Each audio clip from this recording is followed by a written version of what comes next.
बिस्मिल्लाहिर्रहमानिर्रहीम। अस्सलाम वालेकुम। मेरा नाम मुनीब फ़ारूक है और आप देख रहे हैं Muneeb Farooq official YouTube channel. इस चैनल को लाइक सब्सक्राइब शेयर करने का बहुत शुक्रिया। बेल आइकन को ज़रूर प्रेस कीजिए ताकि आपको पता लग चले जब भी कोई नई वीडियो आती है। मैं आप सबका बहुत ममनून हूँ। इस वक्त जो सबसे बड़ी खबर है वो ये कि पाकिस्तान के अंदर इस वक्त एक नहायत कशीदा हालात मौजूद हैं और मैं आपको ये बात कन्फर्म कर सकता हूँ कि आज पाकिस्तान के बड़े अहम ओहदों के ऊपर जो लोग मौजूद हैं वो इस बात को लेकर काफ़ी सोच रहे थे कि पाकिस्तान के अंदर जो आज मलेशिया के वज़ीर आज़म वापस गए हैं और जो SCO कॉन्फ्रेंस है वो शुरू होने वाली है, तो क्या किया जाए। खैबर पख्तूनख्वा के वज़ीर आला को तंबीह की गई, उनको बताया गया कि जो आप कर रहे हैं वो गलत है, पाकिस्तान के हक़ में नहीं है, लेकिन वो फिर भी वहाँ से निकल आए, चढ़ दौड़े इस्लामाबाद की तरफ, लेकिन उन्हें रास्ते में रोक लिया गया है। आज जो सबसे बड़ी बात और सबसे बड़ी खबर ये है कि पाकिस्तान की फ़ौज को न सिर्फ इस्लामाबाद बल्कि खैबर पख्तूनख्वा से भी इस्लामाबाद की तरफ भेजा गया है और इंतशार पसंद जो कि इस्लामाबाद के इर्द गिर्द इस वक्त मौजूद हैं उनको नैब करने के लिए, उनको पकड़ने के लिए। और ये वो लोग हैं जो खैबर पख्तूनख्वा से असला लेकर आए हैं और ये भी मुमकिन है कि जब आप ये व्लॉग देख रहे हों तो पाकिस्तान की फ़ौज के दस्ते वहाँ पर जहाँ अली अमीन गंडापुर इस वक्त मौजूद हैं। याद रहे कि अली अमीन गंडापुर ने आज जब वो इस्लामाबाद की तरफ आए तो रात को पड़ाव करने की अटक के पास उन्होंने इजाज़त मांगी। ये इजाज़त तो उन्हें मिल गई, लेकिन उनके साथ काफ़ी मुसल्लह लोग मौजूद हैं। आज एक अहम मीटिंग हुई जिसमें यह फ़ैसला किया गया कि सिर्फ इस्लामाबाद के अंदर ही फ़ौज तलब ना की जाए बल्कि फ़ौजी दस्ते खैबर पख्तूनख्वा से जो फ़ौज तैनात है वहाँ पर उसको भी शरपसंदों के पीछे भेजा जाए, यानी उनके ताक़ुब में भेजा जाए।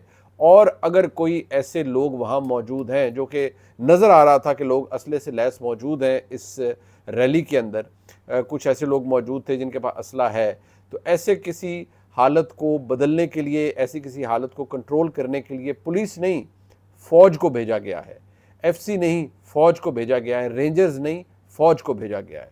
और ये इतनी सख्त बात है, इतनी सीरियस बात है कि पूरी पाकिस्तान की रियासत को इस वक्त पता है कि पाकिस्तान के अंदर हालात क्या हैं। पाकिस्तान के आर्मी चीफ़ को, पाकिस्तान के वज़ीर आज़म को और पाकिस्तान के सदर को इस वक्त इस हालात की नज़ाकत का अंदाज़ा बखूबी है। अब दिलचस्प बात यह है कि आज जब ये मीटिंग की गई और उसके बाद खैबर पख्तूनख्वा के गवर्नर की यानी फैसल करीम कुंडी साहब की भी जब मुलाकात हुई वज़ीर आज़म से, तो एक तूफ़ान चल पड़ा कि शायद खैबर पख्तूनख्वा के अंदर गवर्नर राज लगने जा रहा है और गवर्नर राज का इनेकाद का फ़िलहाल फौरी तौर पर जो प्रोक्लेमेशन है वो कर दिया जाएगा। ये ख़बर अब तक दुरुस्त नहीं है, लेकिन मैं आपको ये ज़रूर बता दूँ कि आने वाले 2 से 3 दिन बहुत अहम है। आज की रात बहुत अहम है। अगर मामलात ख़राब ना हुए और गंडापुर साहब आज रात गुजार कर कल वहीं से वापस चले गए और कुछ ना हुआ तो फिर तो हालात ठीक रहेंगे। लेकिन आप ये जहन में रखिए कि अगला हफ़्ता पाकिस्तान के पार्लियामान के हवाले से बहुत अहम है। आइनी तरमीम के हवाले से तो सफ़बंदी की गई है, हुकूमत बिल्कुल अपनी जगह पर तगड़ी खड़े होने का दावा कर रही है कि हमारे पास नंबर्स भी मौजूद हैं और ये आइनी तरमीम हम कर भी लेंगे। लेकिन मैं आपको ये बता दूं कि अगले हफ्ते के अंदर शायद इस पार्लियामान के अंदर कुछ और भी हो जाए, शायद कुछ ऐसा हो जिसके पाकिस्तान की सियासत के ऊपर दूरस्त नताइज हों, क्योंकि ये एक ऑप्शन के तौर पर सामने रखा जा रहा है कि क्या हो सकता है। गवर्नर राज के हवाले से जिस वक्त तक मैं आपके सामने व्लॉग रिकॉर्ड कर रहा हूँ, तमाम तर ख़बरें जो हैं वो गलत हैं।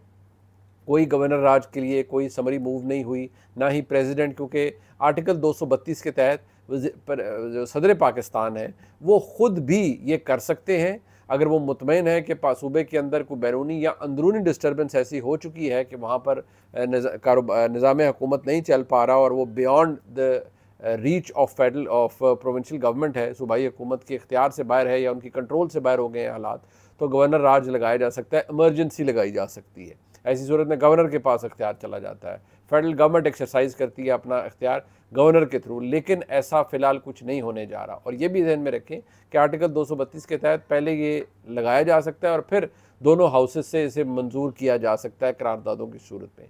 लेकिन अगला आने वाला हफ्ता बहुत अहम है। आपको मैं ये भी बता दूं कि खैबर पख्तूनख्वा की पुलिस मुकम्मल तौर पर गंडापुर साहब के कंट्रोल या ज़ेर असर नहीं रही। आज इमरान खान की साहब की जानिब से की गई ट्वीट के अंदर जो गुस्सा उन्होंने मियां नवाज शरीफ, इस्टेब्लिशमेंट और खैबर पख्तूनख्वा के IG के हवाले से निकाला है वो बहुत अहम है। इसलिए क्योंकि खैबर पख्तूनख्वा के वज़ीर आला के कुछ अहकामात को करने के लिए, मामलात को करने के लिए शायद जो IG पुलिस हैं वो रजिस्ट भी करते रहे हैं, और खैबर पख्तूनख्वा के अंदर जो कंट्रोल है पुलिस का सज़ा और जज़ा के मामलात का, वो भी खैबर पख्तूनख्वा के वज़ीर आला अपने कंट्रोल में लेना चाहते हैं, ताकि किसको बर्खास्त करना है, किसको सज़ा दिलवानी है, किसको क्या करना है, उसके हवाले से काम किया जाए। अली अमीन गंडापुर साहब को बड़ा एतराज़ रहा है कि भाई मेरे खिलाफ 9 मई के इतने FIR हो चुकी हैं सूबे के अंदर, मैं अब वज़ीर आला हूँ, वो क्यों नहीं ख़त्म हो रही FIRs? वो अभी तक मौजूद है, मामलात ख़राब है। पुलिस भी गंडापुर साहब का, हालांकि वो चीफ़ एग्जीक्यूटिव है सूबे के, लेकिन उनका साथ नहीं दे रही। इस वक्त पाकिस्तान के अंदर जो सूरत हाल है उसमें पाकिस्तान की फ़ौज की जानिब से बड़ा क्लियर मैंडेट दिया गया है वफाकी हुकूमत को कि कोई भी फ़ैसला जो वफाकी हुकूमत बेहतर समझे वो ले।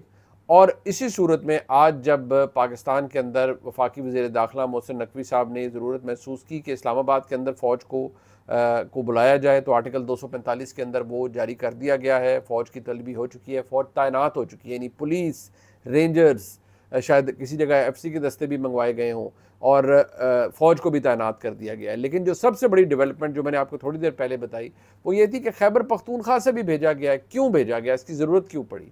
आज जो एनालिसिस किया गया और ये ज़हन में रखिएगा वो सिर्फ वज़ीर दाखिला नहीं कर रहे थे, जो ओवरऑल पाकिस्तान का सिक्योरिटी ऑपरेटर्स है उसके अंदर आज बड़ी ही तवील डिस्कशंस हुई, और उन्होंने देखा कि किस तरीके से पाकिस्तान के अंदर जो इस वक्त हालात हैं कि मलेशिया के वज़ीर आज़म गए हैं और SCO समिट आ रहा है, तो ये गंडापुर साहब जो आ रहे हैं, हालात ख़राब हैं। उस असले के ताक़ुब के लिए, उन शरपसंदों के ताक़ुब के लिए, या उन्हें दुरुस्त करने के लिए, या कुछ चीज़ों को डिसिप्लिन करने के लिए फ़ौजी दस्ते भेजे गए हैं, और इसको कन्फर्म भी किया जा रहा है कि वाकई भेजे गए हैं। अगर हालात आज रात नॉर्मल रहे और गंडापुर साहब कल यहीं से वापस चले गए, या ये भी कुछ इतलात हैं कि शायद वो रात को ही वापस चले जाएँ, खैबर पख्तूनख्वा अपने सूबे के अंदर चले जाएँ, वापस पेशावर पहुँच जाएँ, फिर हालात कंट्रोल में रहेंगे। अगर अगले 2 दिनों के अंदर हालात कंट्रोल में ना रहे या हालात ख़राब हुए, तो फिर अगला आने वाला हफ्ता और उसका पार्लियामान तरमीम के हवाले से तो अहम है ही, जो मैंने आपको बताया, और मामलात ख़राब होंगे। लेकिन आप इस बात का अंदाज़ा ये लगाइए कि पाकिस्तान तहरीक इंसाफ किस गली में आके खड़ी हो गई है, कहाँ खड़ी होगी। इमरान खान साहब अगर वो आज कह रहे हैं जी कि ये सारे बूट चाट रहे हैं और बूट लिकिंग कर रहे हैं और बूट को इज़्ज़त दे रहे हैं और ये बूट की वजह से इक़्तिदार में रहना चाहते हैं, तो क्या इमरान खान साहब भूल गए हैं कि वो कहते थे फ़ौज के पास मेरे अलावा ऑप्शन ही कोई नहीं है। उनको पता है मैं छुट्टी नहीं करता, उनको पता है मैं ये नहीं करता, वो नहीं करता। जितनी खुशामद उन्होंने इस्टेब्लिशमेंट की वो भी सबके सामने है, और पाकिस्तान के अंदर सियासी हुकूमतें इस्टेब्लिशमेंट की खुशामद करती रही हैं, आज भी कर रही हैं, पहले भी कर रही थी, सब करते हैं। इक़्तिदार हासिल करने के लिए सब कुछ किया जाता है। लिहाजा ये जहन में रखिए कि इस वक्त कुछ ऐसा नया नहीं हो रहा जो हुकूमत कर रही है। हुकूमत इस वक्त वही कर रही है जो हुकूमत को इस्टेब्लिशमेंट की तरफ से सपोर्ट हासिल है, लेकिन बहुत से फ़ैसले हुकूमत और वज़ीर आज़म ऐसे ले रहे हैं जो कि उनको राइट स्टेप में लेने चाहिए। आज पाकिस्तान के अंदर मुआशी बेहतरी मौजूद है। आपका जो स्टॉक एक्सचेंज है उसके अंदर वो आज पाकिस्तान की रिकॉर्ड सतह पर गया है। आपकी जो महंगाई की शरह है, यानी महंगाई बढ़ने की शरह, वो तकरीबन समझे कुछ 24 माह की, 22 माह की अपनी रिकॉर्ड कम उसकी सतह पर आ चुकी है। पॉलिसी रेट गिर चुका है। आपका जो तिजारती खसारा है उसमें कमी हुई है। करंट अकाउंट डेफिसिट में कमी हुई है। इस वक्त हालात ख़राब नहीं है मुआशी तौर पर, बल्कि बड़े अच्छे इंडिकेटर्स आ रहे हैं।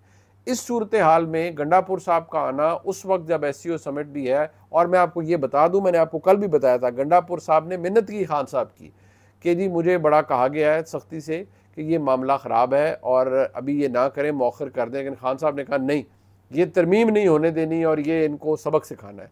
अब वो सबक सिखाने तो आ गए हैं, लेकिन मुझे लगता है कि इसमें शायद काम ख़राब, अगर खुदा न खास्ता मैं फिर कह रहा हूँ, और चंद चीज़ों को देख कर, और जो मेरे सामने चीज़ें मौजूद हैं उनको देख कर आपको बता रहा हूँ, अगर हालात ख़राब हो गए तो फिर शायद किसी के काबू में ना आए। खुदा ना करे कि हालात ख़राब हो। इस वक्त पंजाब के अंदर कोई एंट्री नहीं हो सकती। पंजाब के अंदर भी मुख्तलिफ़ जगह पर मोटरवेज़ को बंद किया गया, मुख्तलिफ़ जगह पर बैरिकेड्स लगाए गए हैं, बहुत सख्ती की गई है। खैबर पख्तून जो इस्लामाबाद है वो इस वक्त बिल्कुल कंटेनर सिटी बना हुआ है और लोग शदीद तकलीफ़ में हैं। लेकिन आज वो बार बार एक ही हुकूमत बात कह रही है कि देखिए जी, आप हमें बुरा भला कह रहे हैं, लेकिन ये क्यों किया गया है? ये इसलिए किया गया है कि गंडापुर साहब यहाँ डी चौक में आना चाह रहे हैं और वो एक शो लगाना चाह रहे हैं। डी चौक में आने की इजाज़त किसी को नहीं है। ये हाई सिक्योरिटी जोन बन चुका है। यहाँ इस वक्त ऐसे हालात नहीं हैं कि आप किसी को एहतजाज के लिए यहाँ पर आने दें। लेकिन गंडापुर साहब, शायद उनकी भी मजबूरी है कि उनको इमरान खान साहब की जानिब से और अपनी जमात की जानिब से इतना प्रेशर है, अपने वर्कर का इतना शायद प्रेशर है कि वो सैनिटी प्रिवेल नहीं कर रही। उनको बड़े क्लियर मैसेजेस दिए गए हैं। इस वक्त पाकिस्तान के हालात जो हमारे सामने हैं वो काफ़ी कशीदा हैं और मैं आपको कुछ दिन पहले भी कहता रहा हूँ कि हालात आपको मज़ीद उसमें सख्ती, कशीदगी नज़र आएगी। अब फ़ौज को बुलाया जाना और फ़ौज को खैबर पख्तूनख्वा से दस्तों को भेज देना, ये छोटी बात नहीं है। इसका मतलब है कि कुछ ऐसा चीज़ सेंस की गई है, कुछ ऐसा चीज़ देखी गई है कि जो ख़दशा है कि खुदा न खास्ता ये वहाँ रुके रहे तब भी मसला होगा। शायद इनको वापस भेजने के लिए और इनको मुंतशिर करने के लिए जहाँ पर ये मौजूद है, इसलिए भी वहाँ से फ़ौज को भेजा गया। इस वक्त ये एक डेवलपिंग स्टोरी है, हालात हमारे सामने हैं। इंशाअल्लाह अगर हालात में कोई नई तब्दीली आती है तो मैं आपको जल्दी आपके सामने मैं हाज़िर हूँगा अपने नए व्लॉग के साथ। ये इस वक्त के हालात हैं। आईनी तरमीम के हवाले से मैं आपको बता चुका हूँ, हुकूमत के बड़े बुलंदोबांग दावे हैं कि हम मजबूत हैं और हम करने जा रहे हैं। बिल्कुल हम किसी को नहीं छोड़ेंगे और कोई हमारे रास्ते में खड़ा नहीं होगा। हम आईनी तरमीम पास कर देंगे। क्या काजी फाइसा साहब पाकिस्तान के अगले कॉन्स्टिट्यूशनल कोर्ट के चीफ जस्टिस होंगे?